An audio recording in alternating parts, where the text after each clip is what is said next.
और उस नगर में एक राजा रहता है जिस राजा का नाम है चंडवेग। चंडवेग, वो जो चंडवेग है उसकी इच्छा ये है कि किसी भी तरह मैं इस 9 द्वार की नगरी को जीत लूं, ये मेरे कब्जे में आ जाए।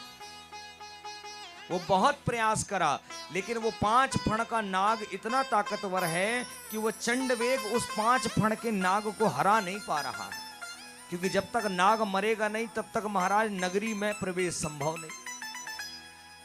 तो बहुत प्रयास किया लेकिन आज तक हरा नहीं पाया। अब चंडवेग लगा है कि कोई ऐसा साथी मिल जाए जो ये नगरी मुझको जीत के दे दे। बहुत प्रयास किया लेकिन नहीं जीत पाया। अचानक सुखदेव जी कहते हैं परीक्षित कि अचानक एक दिन उस चंडवेग के यहां कहीं से घूमते फिरते एक देवी मिल जाती है। देवी पहुंचती है उसके पास, चंडवेग के पास। चंडवेग ने पूछा कौन हो तुम? बड़ी कुरूप है हो, देखने लायक नहीं, इतना बदसूरत है। पर उस देवी की केवल एक इच्छा है, वो पूरे संसार में घूम करके अपने लिए एक दूल्हा खोज रही है कि कोनो दूल्हा मिल जाए जो मुझसे शादी कर ले। और खुद कुरूप है, बदसूरत है, पर उसको दूल्हा बड़ा सुंदर चाहिए, बिल्कुल सुंदर दूल्हा होना चाहिए। तो ऐसे दूल्हे की खोज में निकली है ये। खोजते खोजते खोजते खोजते चंडवेग की नगरी में पहुंची। चंडवेग से मुलाकात हुई। चंडवेग ने कहा तुम्हारा नाम क्या है? कहा मेरा नाम जरा देवी है। अच्छा, क्यों घूम रही हो? कहा राजन मुझे अपना विवाह करना है, तो एक आध दूल्हा या सोच रही कोनो मिल जाता। अच्छा, कैसा दूल्हा चाहिए? कहा राजन बहुत है, सुंदर होना चाहिए। अच्छा ठीक, एक काम करो, तुम्हारे लिए दूल्हे की व्यवस्था मैं करता हूं। कहा सही बताइए राजन। कहा बिल्कुल, मेरी नजर में एक दूल्हा है और इतना खूबसूरत कि कौनो ना होगा। अच्छा, कहां है? कहा नहीं ऐसे ना बताऊंगा, तुम पहले मेरा एक काम करो तो मैं तुम्हारा काम करूंगा। अच्छा, क्या काम है आपका? कहा इधर आओ, वो सामने देखो वो नगरी दिख रही है? कहा हाँ। ये नगरी को तुम कैसे भी करके मुझे जीत के दे दो, मेरा राज हो जाए वहां, फिर तुम्हारा विवाह मैं करता हूं। कहा राजन सही बताइए। कहा बिल्कुल वचन है। दोनों का महाराज बन गया कि ठीक है। अब जरा देवी कहती है राजन ये नगरी मैं आपको जीत के दे दूंगी, आपके पास कुछ सेना है? राजा चंडवेग कहता बिल्कुल सेना है मेरे पास। तो 720 सैनिक चंडवेग ने इसको दिए। कितने? 720, जिनमें आधे काले हैं और आधे गोरे। आधे का रंग काला है और आधे का रंग गोरा। 360 काले और 360 गोरे। ये जो सेना है ये गंधर्व और गंधर्वियों की सेना है। 720 लोगों को दिया, कहा ले जाओ और जाकर के आक्रमण कर दो। जरा देवी ने योजना बनाई महाराज। रात्रि के समय जब पुरंजन और पुरंजनी दोनों अपनी नगरी में सो रहे हैं, उसी क्षण जरा देवी सेना लेकर के आक्रमण करती है। सबसे पहले तो 5 फण का नाग था मुख्य द्वार में, तो उसको हराया, उसको मार दिया और जरा देवी सेना लेकर के प्रवेश कर गई। चारों तरफ से सेना ने नगर को घेर लिया। जितने 10 सिपाही वहां थे उन सब युद्ध करते करते वो भी मर गए। जो सेनापति था, एक जो रानी के बगल में खड़ा रहता था, उसको भी मार दिया। और जरा देवी सीधे घुस गई पुरंजन और पुरंजनी के कक्ष में, जहां दोनों सो रहे थे। जरा देवी ने उस पुरंजन को देखा तो उसका स्वरूप सुंदर था, समझ गई, लगता है यही है मेरा दूल्हा। तो पुरंजन को तो पकड़ लिया, लेकिन पुरंजन के सामने ही पुरंजनी को जरा देवी ने मार दिया, मार दिया। और जैसे ही पुरंजनी को मारा, पुरंजन को बड़ा दुख हुआ। अपनी पुरंजनी को देख करके रोने लगा, मेरी पुरंजनी, पुरंजनी मर गई, पुरंजनी, पुरंजनी, विलाप करने लगा महाराज। अब जरा देवी उस पुरंजन को पकड़ के ले गई, क्योंकि पुरंजन सुंदर था तो ब्याह तो करना था उसको। ले गई, चंडवेग ने बढ़िया उनका दोनों का ब्याह किया। पर पुरंजन के मन में केवल पुरंजनी ही बसी थी, तो जरा देवी से प्रेम उसको नहीं हो पाया। और रूप भी नहीं था जरा देवी का, कहां से प्रेम हो गया, रूप भी नहीं था। बस वो रात दिन मेरी पुरंजनी, पुरंजनी, पुरंजनी, पुरंजनी को याद करते करते पुरंजन भी अपने प्राण को त्याग दिया। अब वेदों में नियम है महाराज, अंते जामति सागति, अंत समय में हम जैसी मति लेकर के मरेंगे, जिसका याद करके मरेंगे, वही योनि हमको अगले जन्म में मिलना तय। अंते जामति सागति। तो ये पुरंजन मरते मरते पुरंजनी का ख्याल करके मरा, इसलिए अगली योनि में ये कन्या बन करके जन्म ले लिया, कन्या बन करके जन्मा। और इस कन्या योनि में इसका विवाह हुआ एक राजा से, जिसका नाम था मलयध्वज, मलयध्वज राजा। राजा युद्ध में युद्ध करते करते वीर गति को प्राप्त हो गया। अब उस समय नियम था कि जिस राजा को वीर गति मिले, उसके साथ उसकी पत्नी सती हो जाएगी। तो राजा का अंतिम संस्कार हो। अब उसके अंतिम संस्कार में उसके पास में सती के रूप में ये पुरंजनी बैठी, जो कि ये पुरंजन बैठा, जो कि इस जन्म में कन्या बन गया है।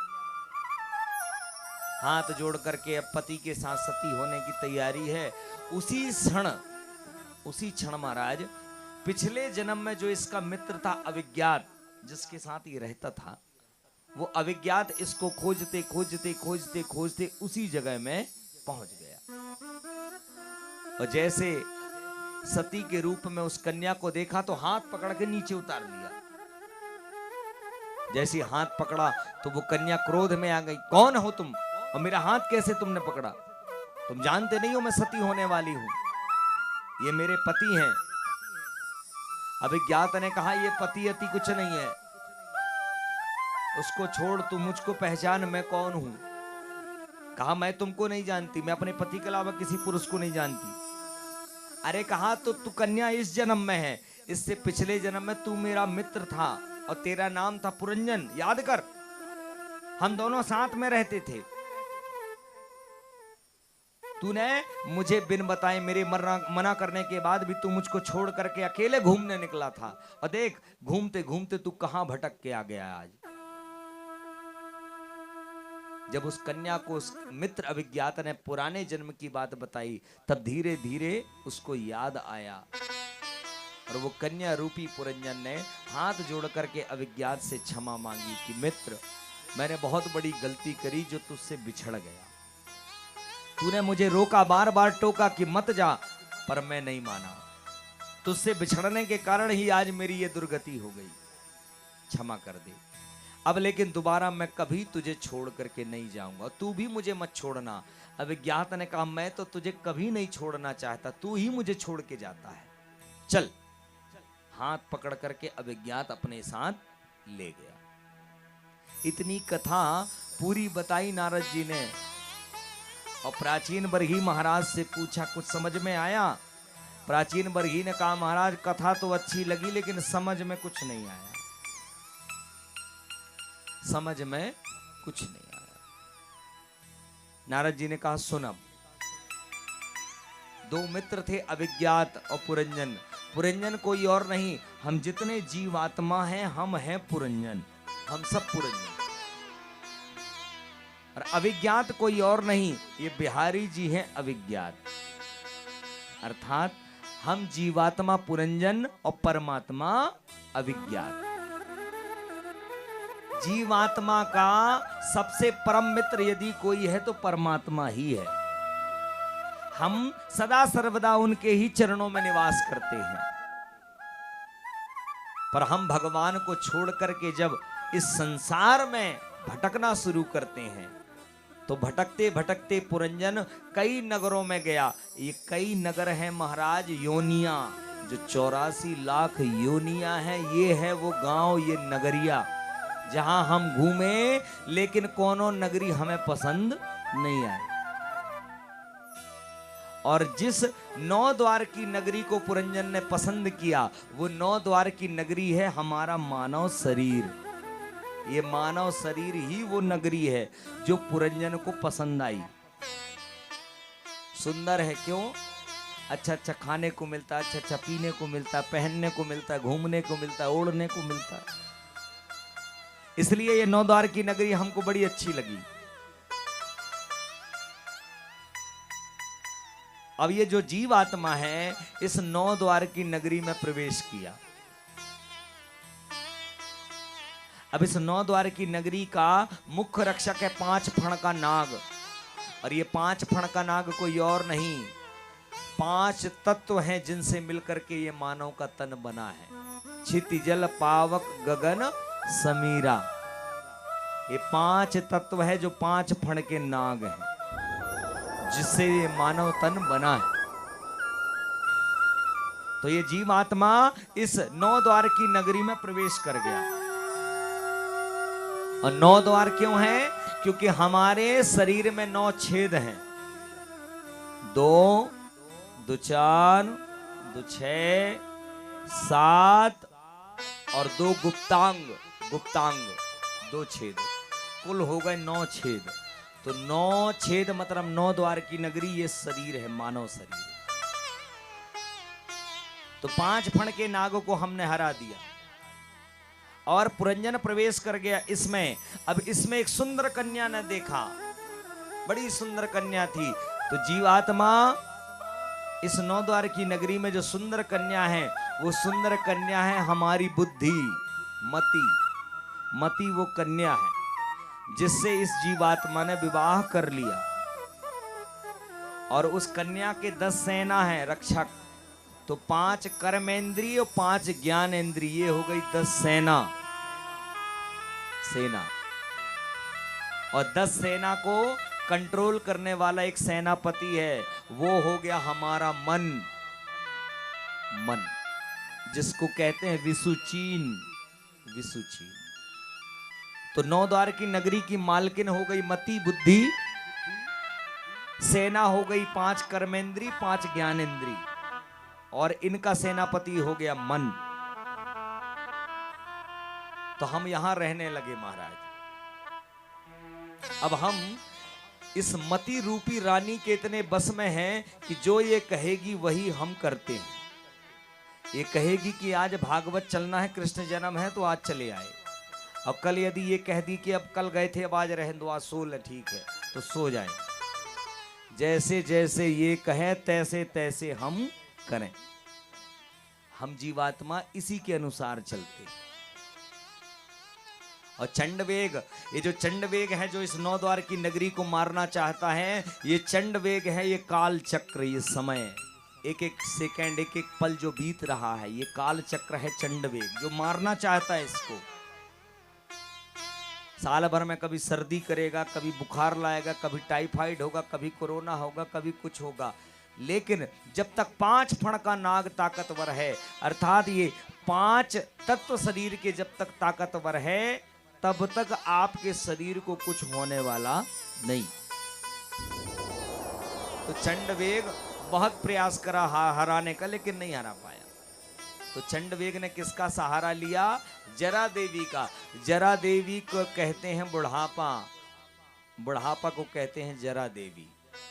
और जरा देवी जब आती है महाराज तो कौनों को पता नहीं चलता। इस संसार में कोई भी सियाना ये नहीं बता सकता कि मैं इस तारीख को इतने बजे बूढ़ा हो गया था, कोई नहीं जानता। कब आई, कहां से आई, कौनों को पता ना चला। तो जरा देवी का जब आक्रमण होता है जीवन में, तो ये कब आती है कोई इसको जान और जब जरा देवी आती है तो सबसे पहले 5 फण के नागे को मारती है।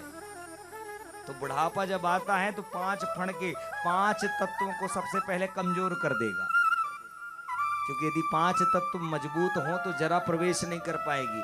जरा तभी प्रवेश करती है जब ये 5 तत्व में कमजोरी आ जाती है। इसलिए देखेंगे 50-60 के बाद जरा देवी आएगी, उसके पहले नहीं आ पाएगी, क्योंकि वो नाग ताकतवर रहता है तो उसकी नहीं चल पाती। वो आ गया। अब जब जना देवी आती है तो पुरंजन और पुरंजनी सोए थे दोनों। तो वैसे ही जब बुढ़ापा आता है महाराज तो हम भी सोए रहते हैं, कोनों को पता नहीं चलता। पर बुढ़ापा ऐसे नहीं आता, कुछ इशारे होते हैं जरा देवी की, कुछ आक्रमण करती है हमारे जीवन में और इशारा करती है कि भगवान का भजन कर ले, अब तेरा नंबर फंस गया है। तो जब जरा देवी पहला आक्रमण करती है तो हमारे कान के ऊपर के कुछ बाल सफेद होना शुरू हो जाएंगे, और जिसके कान के ऊपर के सफेद बाल हो गए, मान लीजिए कि जरा देवी शरीर में घुसा गई है, अब ज्यादा समय तुम्हारे पास अब नहीं है। इसलिए जितना ज्यादा से ज्यादा हो परमात्मा की तरफ चले जाओ, भगवान के चरणों में प्रेम लगाना शुरू कर दो, और जब तक बाल सफेद नहीं है तब तक तो दुनियादारी कर लो। पर हम जरा देवी के आक्रमण को भी नजरअंदाज कर देते और उसको भी बेवकूफ बनाते हैं। कैसे?